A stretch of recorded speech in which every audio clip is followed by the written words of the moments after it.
Assalamualaikum warahmatullahi wabarakatuh. Semoga teman-teman semua dalam keadaan sehat walafiat. Pada kesempatan ini saya akan berbagi cara mencari referensi dan menghindari plagiat dalam penelitian atau skripsi.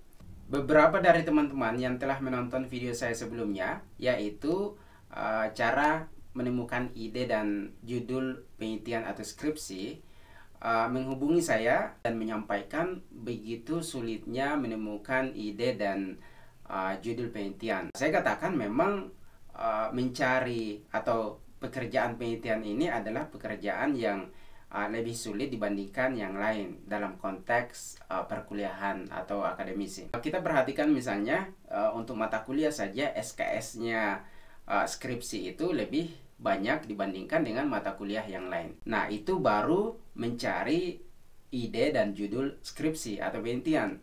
Belum lagi masuk pelaksanaannya.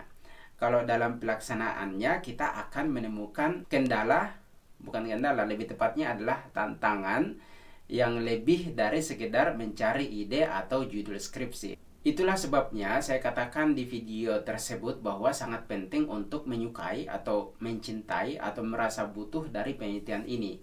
Karena dengan kita sukanya pekerjaan penelitian ini, tantangan yang begitu sulit itu kita bisa taklukkan dan kita bisa selesaikan penelitian atau skripsi kita. Nah, bagi saya pribadi, salah satu hal yang menantang dalam melaksanakan penelitian ini setelah kita menemukan judul penelitian atau skripsi, yaitu mencari referensi. Dan ini yang akan kita bahas. Dan saya akan sandingkan dengan menghindari plagiat. Karena plagiat dalam penelitian itu erat kaitannya dengan referensi yang kita ambil. Pengalaman kemarin ketika saya kuliah S2 dan mengerjakan tesis, itu saya pernah ke kampus untuk mengerjakan bab 2. Kalau kita kajian teori atau kajian pustaka, dan saya habiskan berjam-jam di kampus dan tidak menemukan referensi yang saya butuhkan, karena saya mencoba untuk mencari yang tidak hanya sesuai dengan topik saya, tapi saya mencoba untuk mengevaluasi sumbernya. Misalnya apakah dari jurnal yang bagus, apakah jurnal terakreditasi dan sebagainya. Kalau begitu teman-teman mungkin berpikir mencari referensi ini begitu sulit. Ya, sangat sulit bagi saya pribadi. Tapi teman-teman jangan terlalu terbebani karena pekerjaan mengevaluasi referensi ini itu biasanya sangat ketat dilakukan oleh mahasiswa S3 atau PhD dan juga peneliti senior. Nah, bagaimana dengan teman-teman yang kebanyakan baru mengerjakan skripsi atau ada juga yang baru melakukan penelitian, pertama kali melakukan penelitian, bahkan termasuk saya pun bukan peneliti senior. Saya ikut hibah-hibah penelitian, masih masuk dalam dosen pemula, peneliti dosen pemula. Nah, untuk ini kita mungkin tidak perlu sedetail itu sama dengan peneliti senior. Tapi perlu diingat bahwa dalam mencari referensi tetap ada standar-standar yang harus kita ikuti, dan ini yang akan saya coba untuk sampaikan di sini, termasuk bagaimana tips untuk mendapatkan referensi sesuai yang kita butuhkan. Saya ingin mulai dari beberapa kesalahan yang sering dilakukan oleh mahasiswa ketika mengerjakan skripsi, khususnya ketika mencari referensi atau menggunakan referensi. Yang pertama adalah referensi yang digunakan itu berasal dari sumber yang kurang atau bahkan tidak terpercaya. Bagaimana contohnya? Mereka mengambil referensi dari Blogspot atau WordPress. Saya kira tingkat kepercayaannya untuk kelas karya tulis ilmiah atau penelitian itu tidak terlalu tinggi atau tidak terlalu bagus. Kenapa? Karena itu tidak melalui review, hanya ditulis oleh seseorang, dan bisa jadi apa yang ditulisnya itu buat pemikirannya saja, opininya saja, ataupun kalau dirasa ilmiah itu mungkin tidak dicantumkan sumbernya. Dan saya kira tidak keren juga ketika karya tulis kita di dalamnya kita mengutip dari Blogspot atau WordPress, dan itu kita cantumkan, kita perlihatkan di daftar pustaka. Pembaca mungkin melihat yang mengerti tentang karya tulis ilmiah bahwa karya tulis kita ini tidak terlalu berbobot. Kesalahan yang lain adalah banyak mahasiswa yang menggunakan referensi tidak berasal dari jurnal ilmiah. Banyak yang menggunakan buku yang memang berkaitan dengan topiknya, tapi untuk membuat karya tulisnya atau penelitiannya berbobot, sebaiknya itu dari jurnal ilmiah. Mengapa? Karena jurnal ilmiah itu sudah melalui review yang ketat dari yang terbitkan jurnal tersebut. Kalau buku biasanya tidak seketat oleh jurnal. Dan yang kedua, buku biasanya itu memerlukan waktu yang begitu lama dan maksudnya proses penerbitannya, distribusinya, dan biasanya itu tidak up to date masalah penemuan dalam topik yang kita teliti.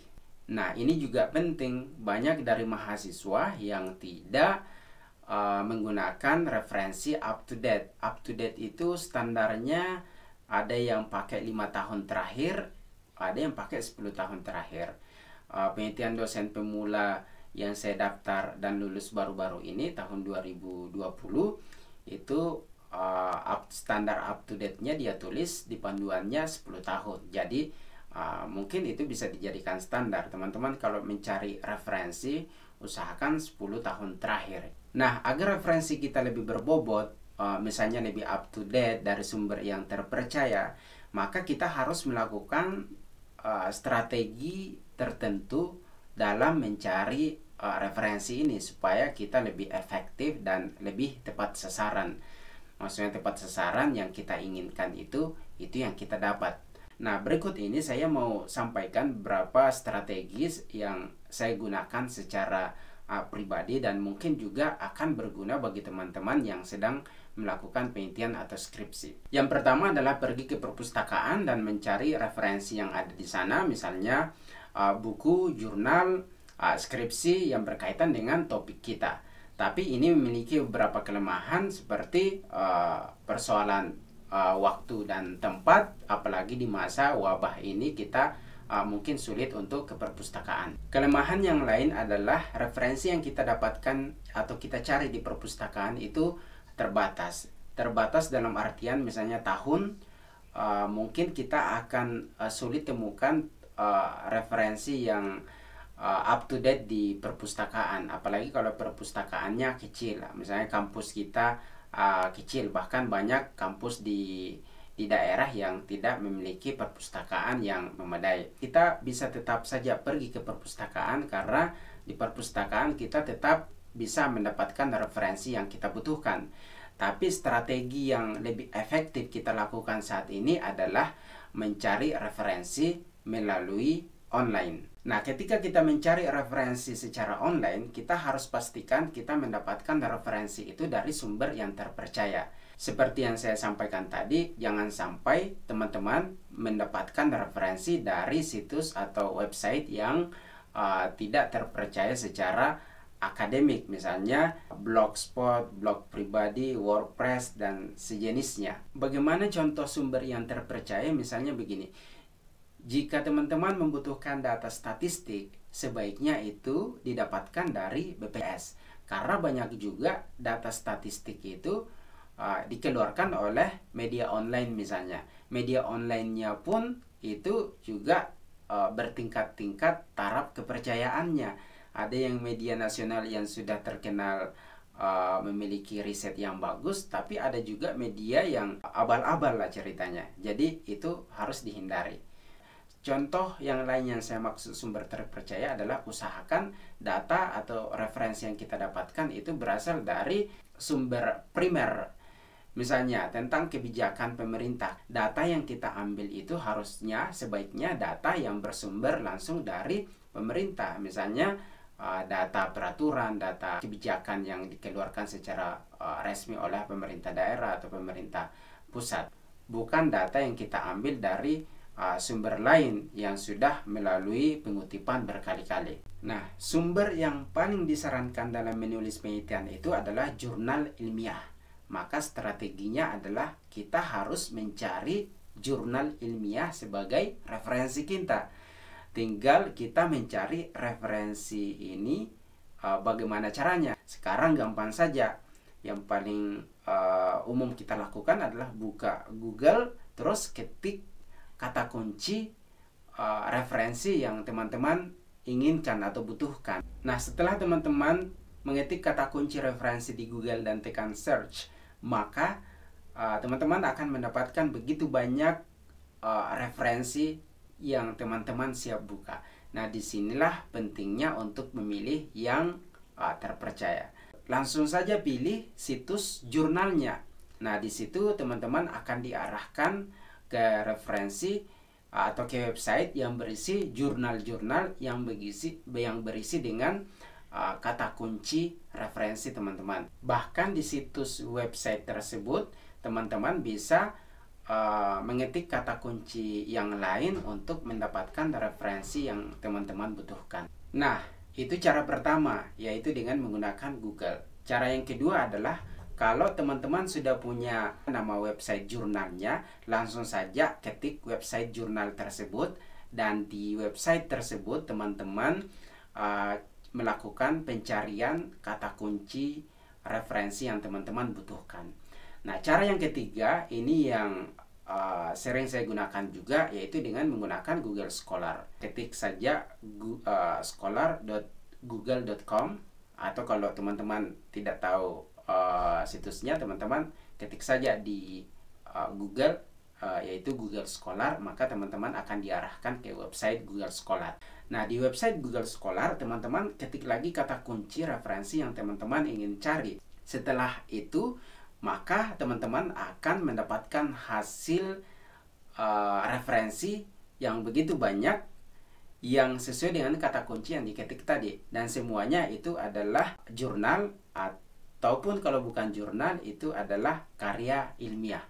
Jadi di Google Scholar ini ya paling gampang untuk mendapatkan referensi, karena begitu banyak referensi yang berkaitan dengan topik kita di sana. Di Google Scholar kita juga bisa mengatur rentang waktu referensi yang kita mau search. Misalnya kita mau search tahun 2016 paling lambat. Jadi yang akan ditampilkan adalah 2016, 17, 18, 19, 20. Jadi lebih gampang untuk mendapatkan referensi yang up to date.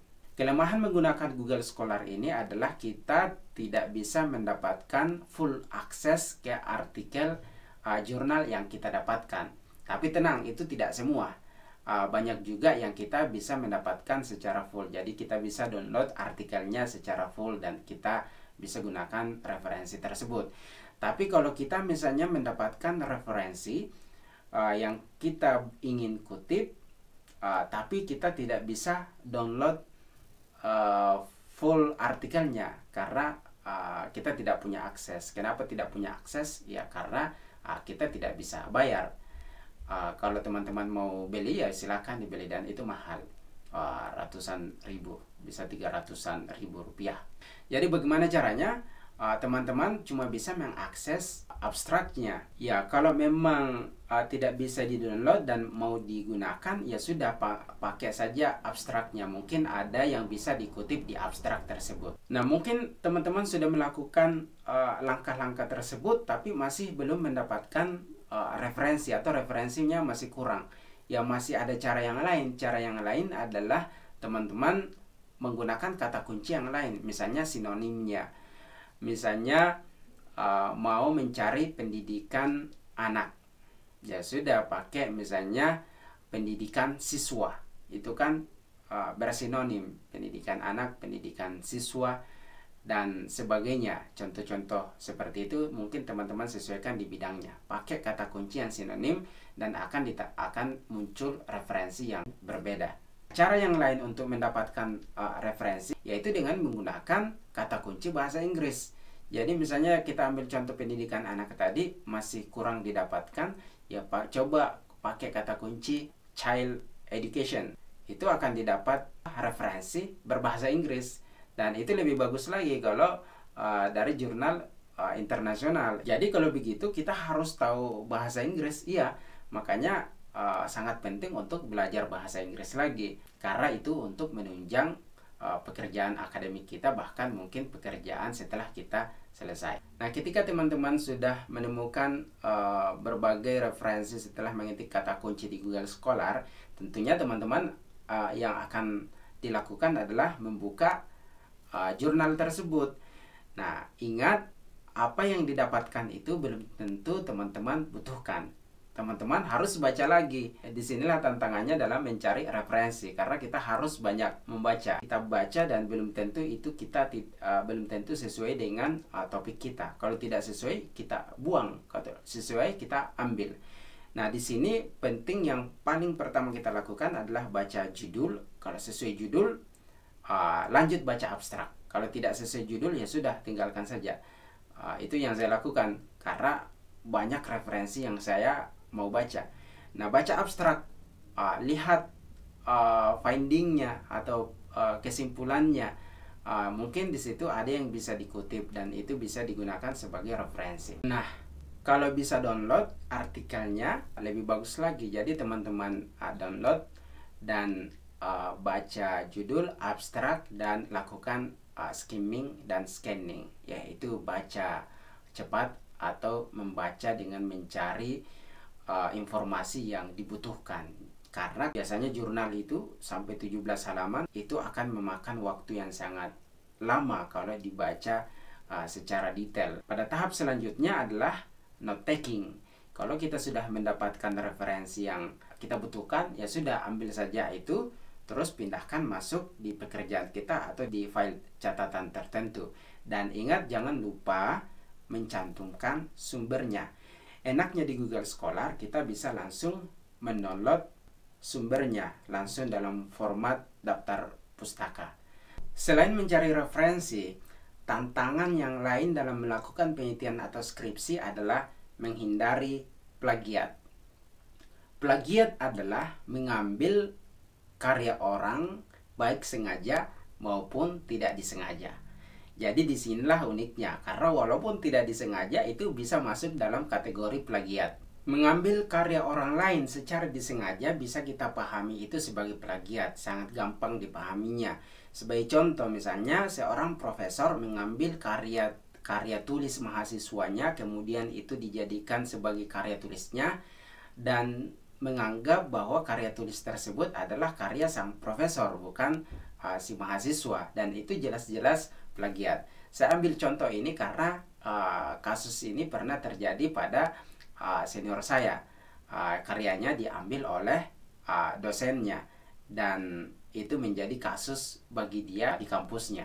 Atau mungkin ada seorang mahasiswa yang mengambil skripsi teman atau seniornya dan yang diganti cuma judulnya, sedangkan isinya semua sama, atau mungkin hanya sedikit yang diganti. Itu juga plagiat yang disengaja. Kita perlu pahami plagiat ini karena bagi masyarakat awam, plagiat adalah mungkin sesuatu hal yang biasa saja. Tapi dalam dunia akademisi, plagiat itu adalah persoalan yang serius. Saya biasa sampaikan ke mahasiswa saya bahwa saking pentingnya plagiat ini, seorang profesor bisa dicabut profesornya, atau seorang pejabat bisa turun pangkat atau dicabut jabatannya. Itulah mengapa dari sekarang kita harus sadar betul bagaimana caranya menghindari plagiat ini, baik disengaja maupun tidak disengaja. Saking pentingnya persoalan plagiat ini, banyak software yang dibuat untuk mendeteksi plagiasi. Salah satu yang umum digunakan dalam dunia akademik itu adalah Turnitin. Jadi kita tinggal mengupload file PDF atau Word di situs Turnitin ini, maka Turnitin akan mendeteksi kesamaan karya yang diupload tersebut dengan database atau referensi yang ada di internet. Misalnya saya upload file saya, file karya tulis saya, kemudian Turnitin akan mendeteksi 50% kemiripan dengan karya yang lain. Artinya 50% karya saya itu sama atau mirip dengan karya orang lain. Tapi perlu digarisbawahi, sama dalam hal ini belum tentu plagiat. Kita harus periksa lagi secara manual menurut saya. Beberapa institusi pendidikan menerapkan kebijakan sekian persen batas kesamaan yang bisa ditolerir. Tapi itu tergantung dari kebijakan institusi tersebut. Teman-teman harus pastikan lagi adakah aturan yang mengatur kesamaan atau kemiripan ini. Nah, tadi yang saya sampaikan itu adalah plagiat yang disengaja. Bagaimana dengan plagiat yang tidak disengaja?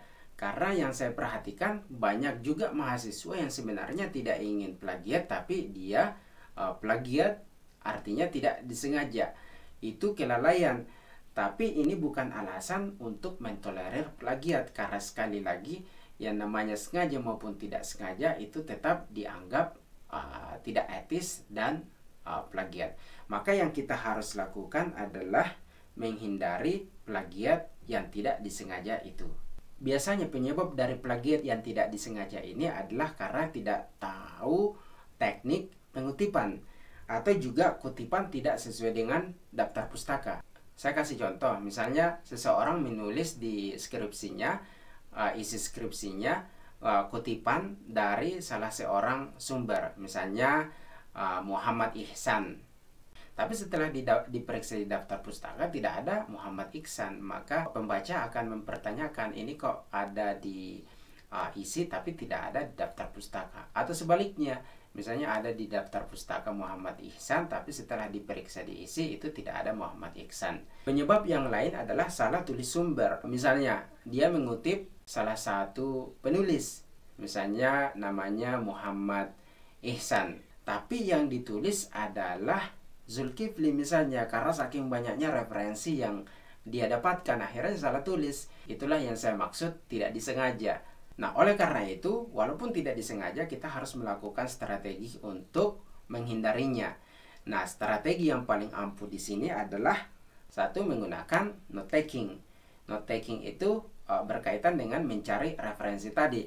Ketika kita mendapatkan referensi, kita catat itu tentunya dengan di paraphrase.